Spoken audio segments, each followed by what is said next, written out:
Aujourd'hui, je vous parle des adoptions de porcelets en maternité. Quelles sont les raisons qui peuvent amener les éleveurs à réaliser les adoptions de porcelets? Alors, tout d'abord, c'est des truies qui sont de plus en plus prolifiques, qui font plus de 14 à 16 nés vifs, et qui n'ont pas forcément le nombre de mamelles correspondant au nombre de porcelets.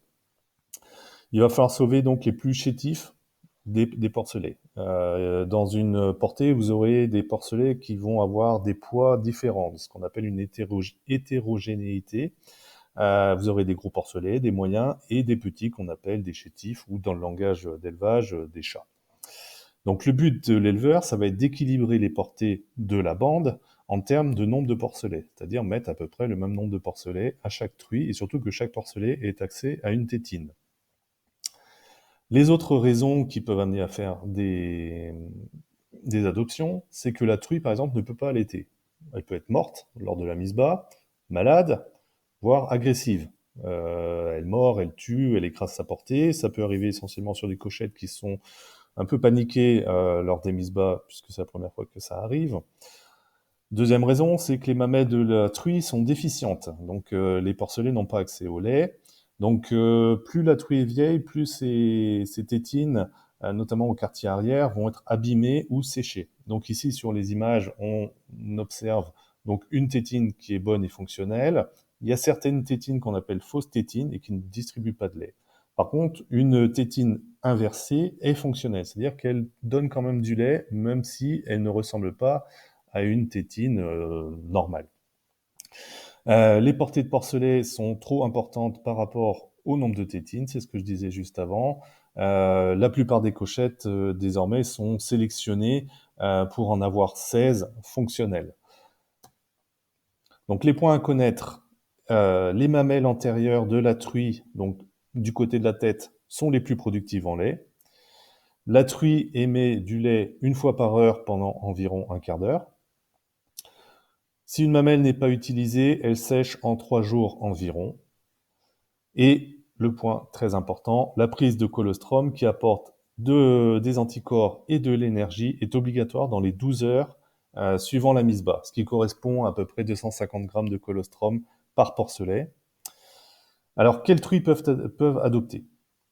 À éviter, si possible, d'adopter des porcelets sur les cochettes. Je vous renvoie à la vidéo sur le syndrome de deuxième portée, c'est-à-dire que les cochettes risqueraient d'être moins prolifiques en deuxième mise bas, lors de la deuxième mise bas, si vous adoptez trop de porcelets dessus. Donc, on va privilégier les truies de rang 2 et 3, sachant qu'en plus, le colostrum des cochettes est plutôt pauvre en immunité.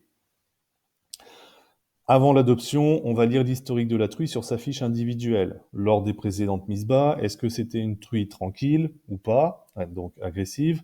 Est-ce qu'elle était laitière? Est-ce qu'elle a sevré? Voilà, au moins 12, voire 13 porcelets. Il faut aussi juger l'état des truies. Donc, l'état, c'est-à-dire, est-ce que la truie est en bon état général? Est-ce qu'elle a des bons aplombs? On va compter le nombre des tétines fonctionnelles. Et puis, juger aussi les tétines, est-ce qu'elles sont fines, longues ou pas, parce que les porcelets les plus chétifs auront besoin de tétines évidemment plus petites. Donc, pour résumer, si j'ai des porcelets chétifs et trop nombreux, que faire? Je vais les transférer sur une truie avec des tétines fines et de longueur moyenne. Je vais adopter dans les 12 à 24 heures après la mise bas. Ne pas adopter des porcelets qui n'ont pas encore 6 heures de vie, c'est-à-dire qu'on les laisse avec leur mère et vous les faites boire le colostrum de leur mère.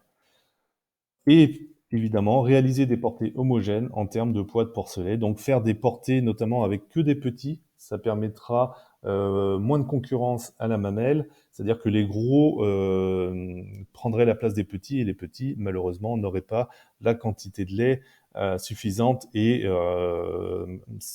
vous auriez un taux de perte sur les nés vifs. Et ce n'est pas ce que vous recherchez. Ensuite, très important, quand vous faites des adoptions, observez le comportement de la truie avec les nouveaux porcelets que vous mettez sous sa mamelle. Petite astuce, vous pouvez très bien mettre du kaolin, donc c'est de la poudre asséchante, sur tous les porcelets